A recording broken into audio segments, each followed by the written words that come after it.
Third পার্টির মনে কি চলছে দেখবো এঞ্জেল কি বলছে।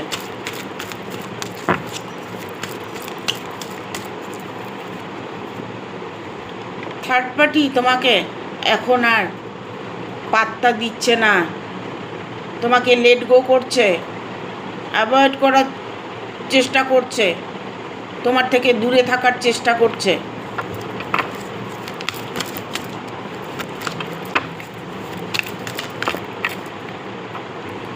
সে কোনো নতুন রিলেশনে জড়িয়ে গেছে, সে নতুন রিলেশনকে নিয়ে উনি ব্যস্ত আছে।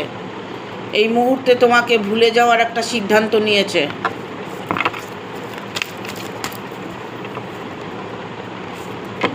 সব কিছু উনি ঠিক করে ফেলেছে ওনার নিজের জীবনে, তোমার জন্য তার কোনো জায়গা নেই তার জীবনে।